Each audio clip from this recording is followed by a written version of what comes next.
If there was one word to describe your experience and history with Shainin, what would it be? One word. I think is mind blowing 2 words or one word? Mine, well, you can put those a dash in between them. Yeah. Yeah. And the reason why I'm saying that is like my first project took a year to do. And it really was like a week project, if that. It was such a simple project, but it clicked. All of a sudden, my whole world got flipped upside down.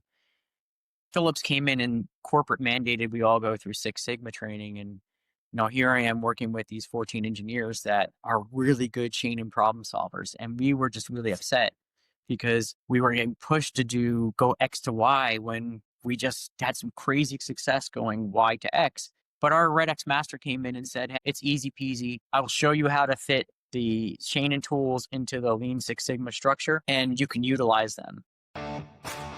Welcome to Why They Fail, the podcast that pulls back the curtain on why continuous improvement efforts fail. Buckle up, because we're not here for motivational fluff. We're dissecting the short-sighted decisions and leadership agendas that sabotage CI success. But don't worry, we'll clue you in to the few simple keys to success to avoid these pitfalls. If you're ready for the truth, let's do this.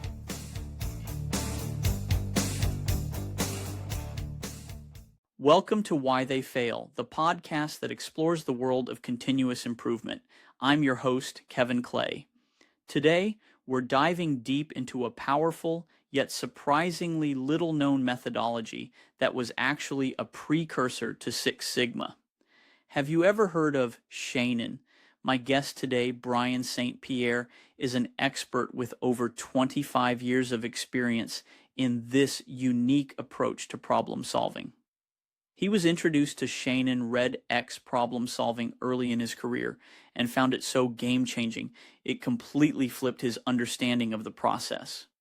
We're going to explore what Shainin is, how it was secretly the backbone of Motorola's famous quality revolution, and its incredible role in ensuring the reliability of the Apollo lunar module. Stick around as we compare Shainin directly to Lean Six Sigma to find out what makes it so effective for the world's toughest technical problems. Okay, we have Brian St. Pierre here today to talk to us a little bit about his history in Lean Six Sigma and his history in knowledge methodology called Shainin. Shainin was, I've come to find out, a precursor to Six Sigma. We met for dinner one day. We live in the same area. And he told me about this methodology called Shainin and kind of the background behind it. So without further ado, Brian, tell us a little bit about yourself and tell us a little bit about this Shainin methodology that we had a pretty long discussion about. My name is Brian St. Pierre. I work for Philips Medical Systems, and I was introduced to a methodology called Shainin Red X problem solving, 25 years ago. And, basically was straight out of college, grad school, knew everything, and was complete and total skeptic. So I wasn't the best student. Took me a year to do my first project, and something just happened that flipped me upside down. Like everything I learned about problem solving from day zero to the current was all wrong. And Shainin really, if you asked me what I'd be doing 25 years later, Shainin would not even have been on the list, but found a real passion for it. And, I don't know if it's just dumb luck or the way things work out, but I wound up working very closely with Dick Shainin at GE and traveled all over the world with him, teaching GE engineers and production people how to solve the toughest technical problems, and was part of a small group that were called in when crap really hit the fan and they needed some very quick problem solving done. And we were 100% successful in every case and very quickly, where, we work with great engineers at GE and Philips, and they were stumped for months and years in some cases. Give me some examples of some problems that you have addressed with Shainin. Okay, so I try not to give any specific customer product related Sure. things out, but I've worked on pipelines that are 10 miles long 12 inches in diameter, exploding. Wow. I've worked on some parts of the F-35, and I've worked anything from like kilometer long pipes, valves the size of this room, subsea valves, and down to the nanometer scale on semiconductor chips. So I've been really fortunate between both companies that I worked for that I got so much experience in such a diverse product line, which comes up often when we do problem solving with Shane is how can you possibly help us? You know nothing about this product, right? You really don't need to know anything about the product. They have the experts that know about the product. You just need to know problem solving strategy. Okay. Excellent. So how did you get into Shainin? How did you get into this? Super dumb luck. Dumb Super dumb luck. luck. I graduated from grad school, was hanging around Penn State University. Out of dumb luck, Phillips has a plant about 45 minutes away. And I was hired at the same time they were kicking off this new thing called Shainin. And Phillips did have an internal program for Shainin teaching and coaching problems. So it's just the timing, just dumb luck, really. Okay. And was Shainin before Six Sigma? You know, that's kind of a buzzword now. We follow this methodology called Lean and Six Sigma. But you told me that the precursor was some other methodologies like Shainin. Yeah, so I know some of the history about it, what I've been told, and I will communicate what I've been told. So I don't know how Sure. much of this is urban legend or whether or not this is Right, this is right. so Six Sigma came from Motorola's work in the 90s, where they were trying to compete in a very competitive market, and their quality levels needed to be on par or better than the competitors. And we all know that whole journey. They got to Six Sigma quality levels, and they did something very important. They won the Malcolm Baldrige Award.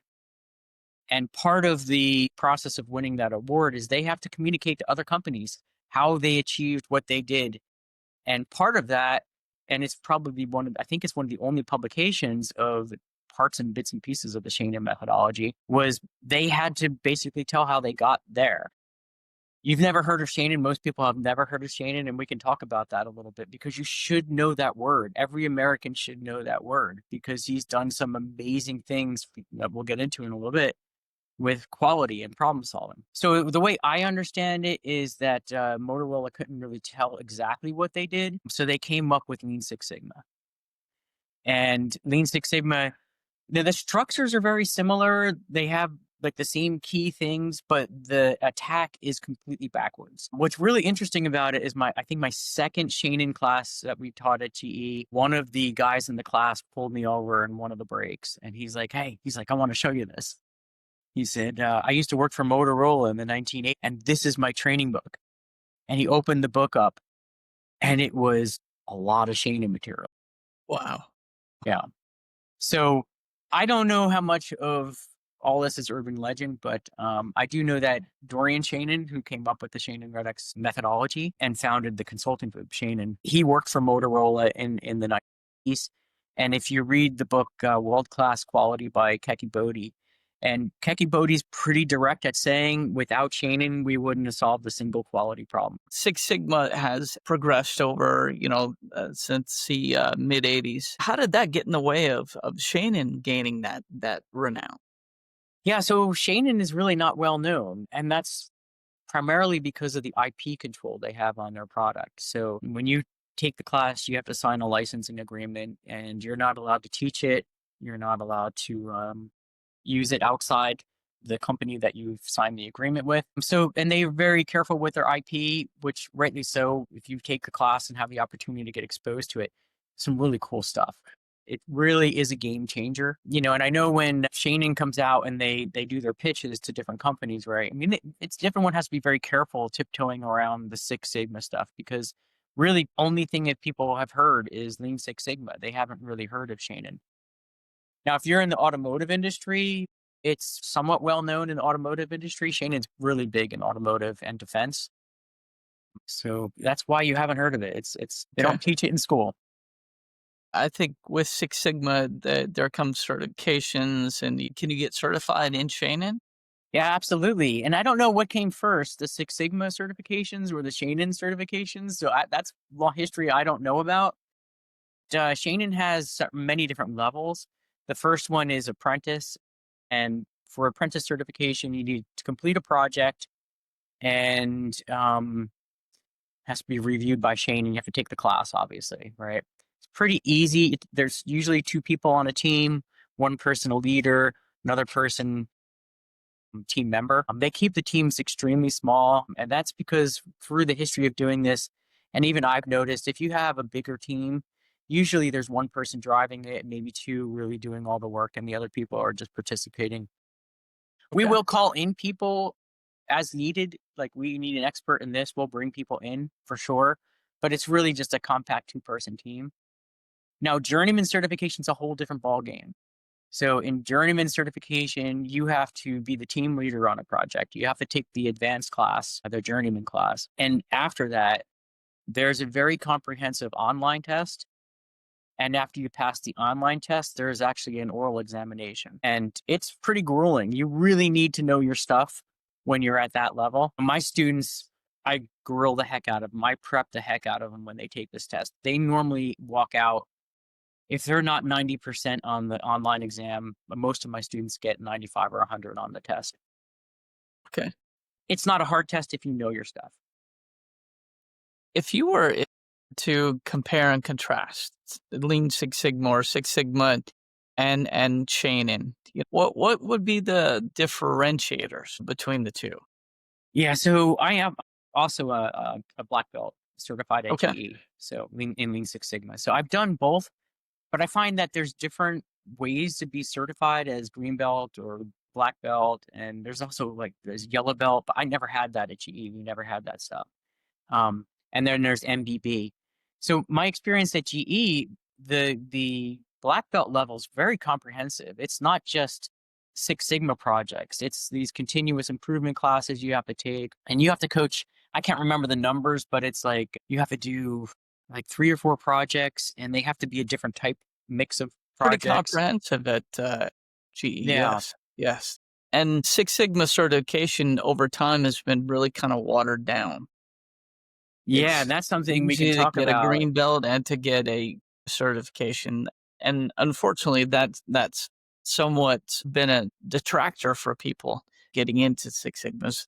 It's funny, I was talking to another one of my guests, Mike Carnell, and he's was talking about how in Six Sigma the emphasis now is certifications. It's not on solving problems, right? So people just want to have certifications with in their company, have people certified, and it's amazing to me. We deal with a lot of companies, and they just want certifications. And then after we certify somebody the first time they've finished a project, they don't go on and do another project. So they've lost the biggest benefit of any kind of continuous improvement methodology, and that's Yep. having people continuously improve. Yeah, even at GE, it was used as a stepping stone for a career path, which is Yeah. fine.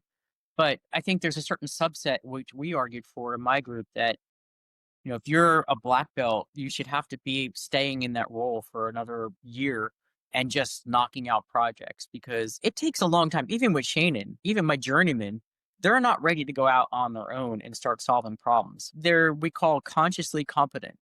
They know what to do. They have to think about a lot of what they need to do. Whereas when you get your master certification, which is the next level up in Shainin, and which is really tough. I mean, you've got a lot of work to do as a master. You have to be able to sit in a room and you're not even I don't think about what the next steps are in a project. It just happened. It's like, okay, we've done this, we're doing that. A lot of So times we don't even have time to write it down. in Shainin, is there a formal roadmap, or is it more of Absolutely. a cognitive roadmap? No, it's a formal. What, in terms of problem solving, or in terms of the In problem solving? terms of problem solving, and are there different milestones to that Absolutely. roadmap? In Six Sigma, there's the DMAIC, right? Lean PDCA. So is there a roadmap specifically Yeah, for and change? Shainin calls it factual. Okay. So there's focus, approach, converge, test, and understand, apply, and leverage. Okay. So it's a very comprehensive structured approach. And there's like Shainin uses these. I got to be careful. I can't say a lot of stuff because there's IP on it. And I actually had to talk with Shainin before I met you. And I'm like, can I say this? Can I say that? But I will say that they are very open to being on your podcast if there's an interest. I talked to Craig, who's the president of Shainin, said he would absolutely come in and give you an introduction. That's what intrigued me when I talked to you. I have gone on a journey now to really understand Shainin and the Red X. It's just a toolbox, right? Whatever you want. It just means you have a bigger toolbox to solve Absolutely. problems. Absolutely. And Yeah. I'm So glad that there is a roadmap, because without a roadmap, I tend to find that we have variation in the way that we solve problems, right? That Shainin was the guy that did all the reliability on the Lunar module for the Apollo. Yes, you told me about that. Tell us that story. He did work on the Lunar module, and he won that contract because of the reliability, statistical confidence that he could give NASA on the reliability of the Lunar module. And Okay. it did its job, right? In Apollo 13, it became a life raft. It was stressed beyond all the stresses that you could imagine or didn't even imagine. And Dorian's work on that really played a key role in getting the astronauts back, because he had overstressed that lunar module in so many different ways that they couldn't break it. Wow. Well, we've heard a lot in history about the lunar module, but I didn't put Dorian in that story. Yeah. So, and if you go on to the American Society of Quality, the highest award that they issue is the Dorian Award, the Dorian Shainin Award. So, why hasn't the rest of the world heard about this? It's actually a shame. For me, I'm like, oh, why isn't everyone doing Shainin? But I will tell you that, like, I can go into a company or I can have talk with people, and as soon as I say the word Shainin, people's eyes roll. Like, I'm not. This is the new thing. Like, I'm not going Sure. to do this. Well, let's do this, because I've got listeners out here that still really don't know what Shainin is. Yeah.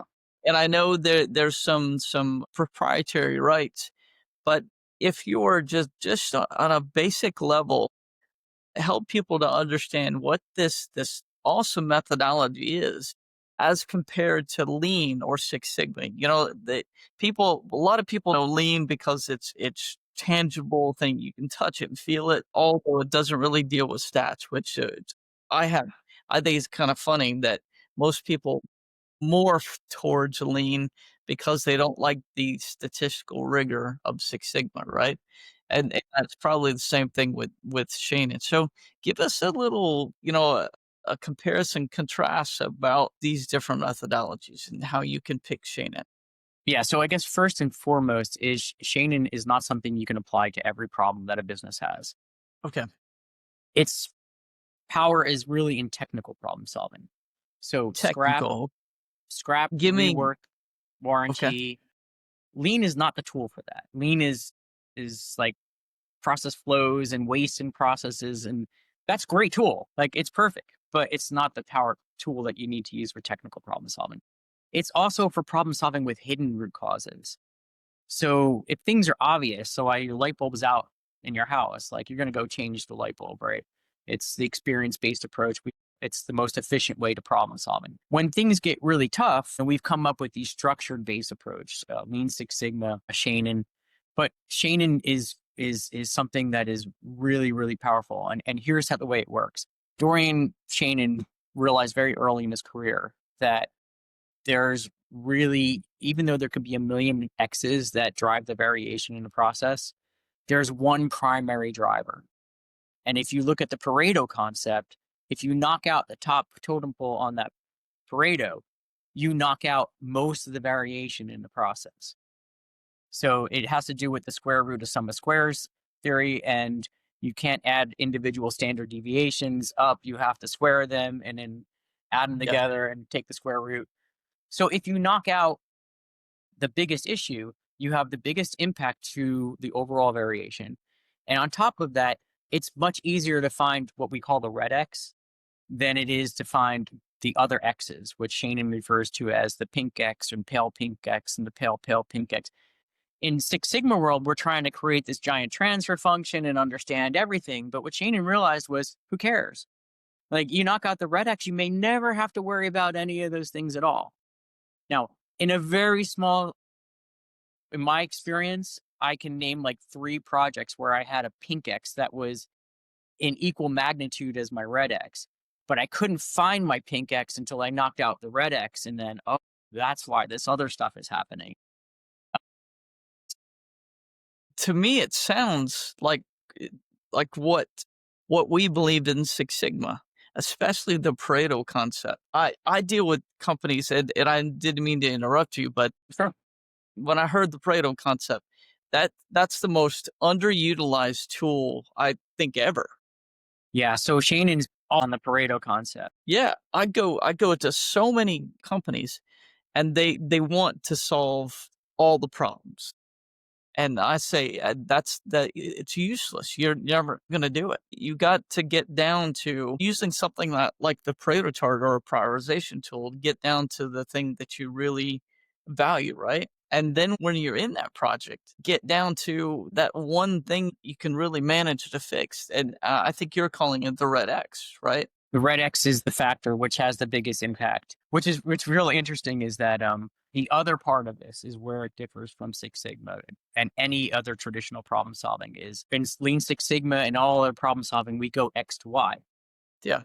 We get our experts in the room and they go through what they think is causing the issues. If you look at the results of a fishbone diagram, what's the worst thing that can happen on a fishbone? I always find the fishbone diagram, they always go back to training. And I actually don't use fishbones or 5 whys or any of that. Okay. I use data. That's the only way I solve a problem. So data is how I Pareto and get down to the statistically significant problems, the things that show up in the data. So I think I'm correlating that to your red X. I believe that in Shainin that you find the red X some other ways along with. So and we'll talk about that in a second. Okay. So the worst thing that you can have in a brainstorming type approach is that the root cause is not on your fishbowl. All right. Yes. And look how much time and energy and resources you waste, which are your most valuable things in a company, right? Shainin works backwards. We start with the why. We start with the defect. And we work backwards to use clues in the way the defect is manifests itself to find out what is actually driving it. And they use something called a progressive search. So if you don't understand a progressive search, I have a deck of cards here. Okay. Okay. It's a real deck of cards. It's not a fake one. I'm just going to pull a card out of here. All right. Make sure I know what it is. All right.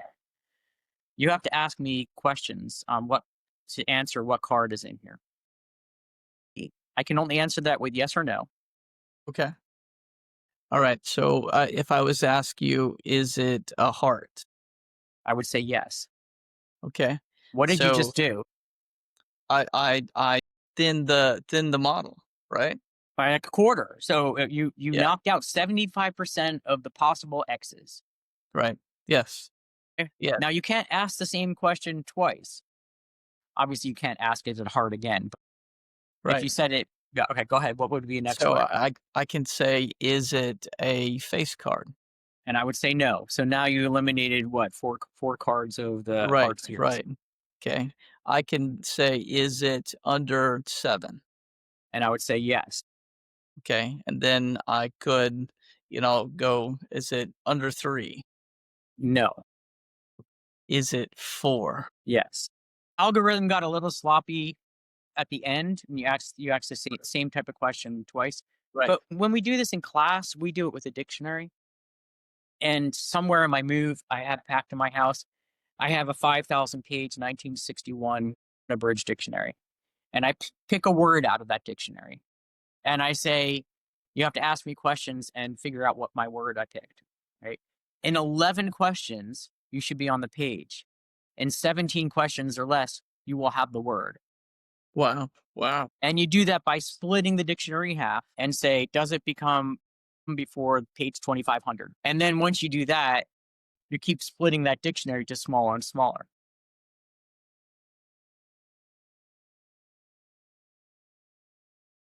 Yeah.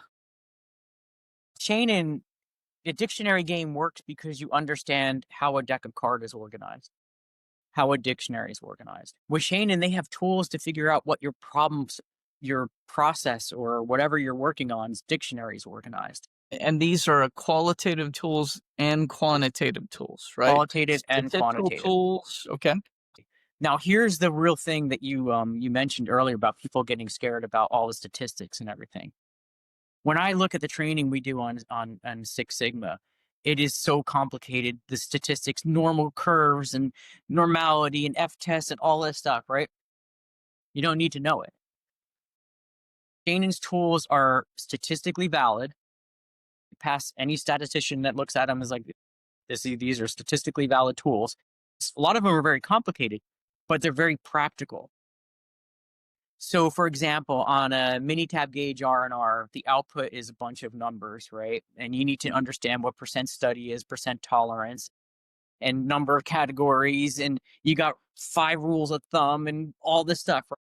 When I taught that class, maybe it's just because I'm a bad teacher, but I could spend a day and a half, and if I was lucky, 1 person out of 100 would walk out of that class with an understanding on how to do an MSA.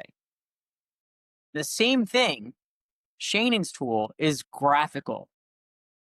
In 10 minutes, I can teach the executive of a company or a person on the floor how to look at the results of a measurement system analysis and understand, is it good? Is it bad? Is there a resolution issue? Is it repeatable? Does it have a bias?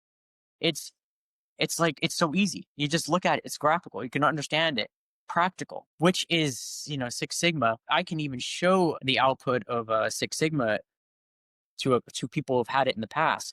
Do they remember? 9 times out of 10, they don't remember what the rules are. Okay, so you've taken something that it's a little more complex and made some kind of a graphical representation. Right. Okay. Super easy to understand. We do a lot of DOEs. So, the one thing that I do want your viewers out there to do is be very careful. If you go online and you look up Shainin, you'll probably find Shainin's website, I hope.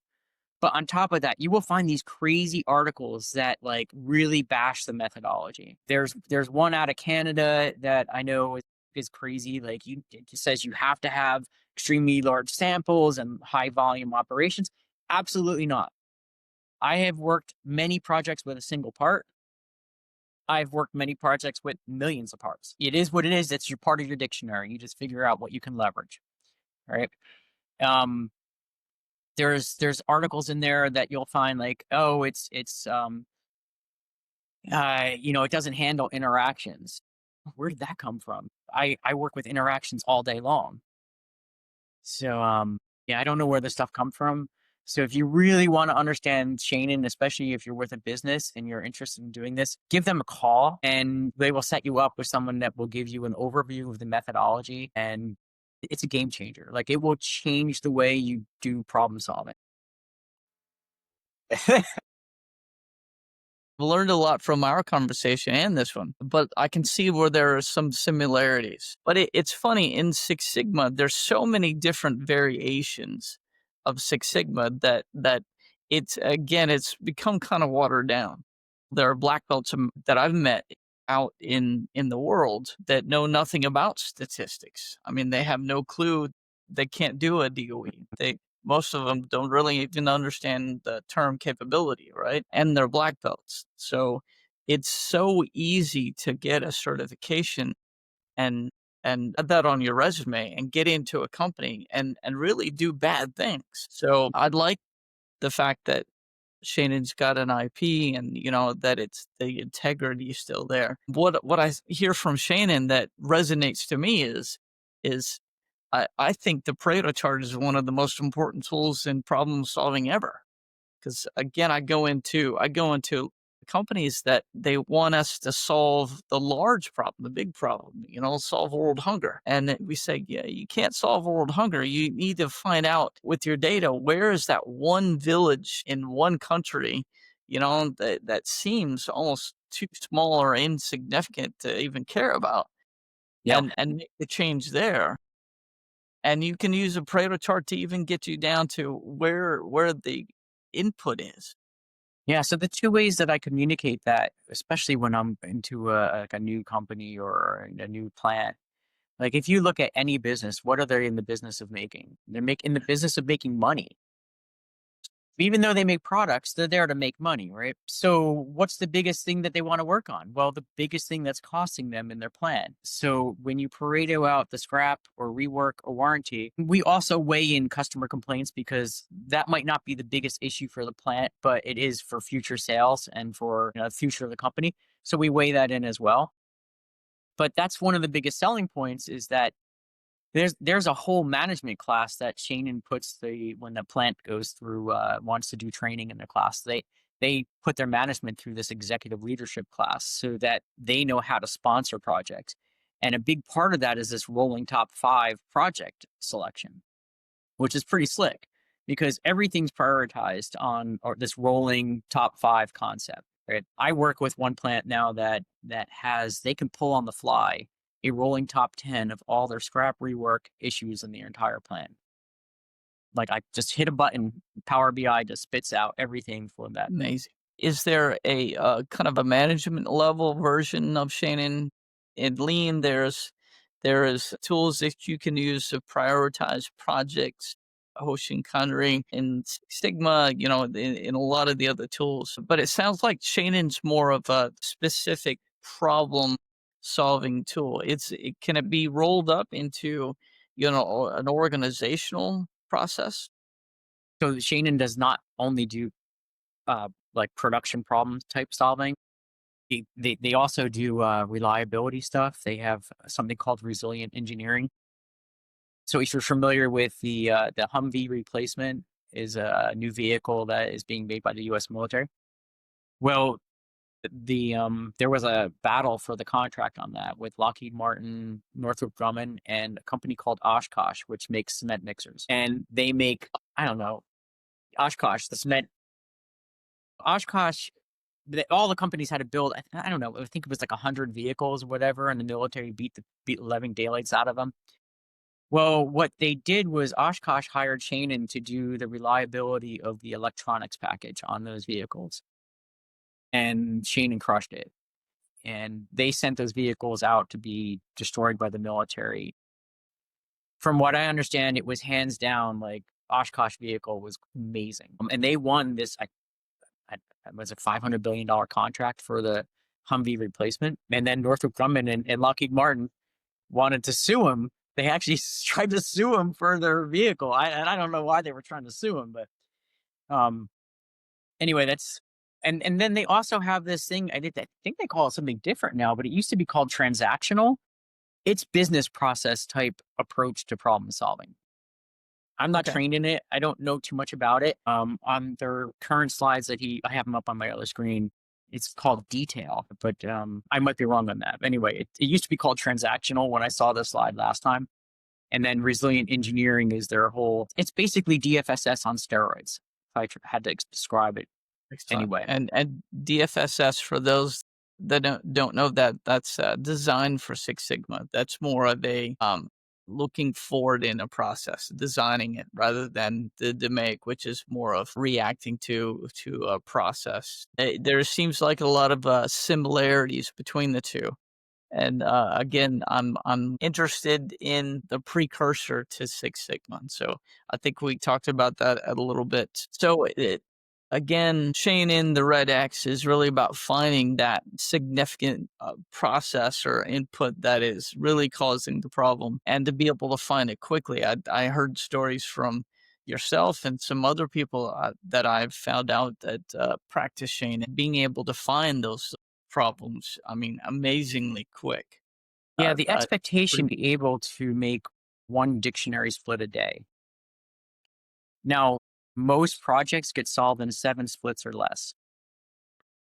And so we're talking less than 2 weeks for a problem.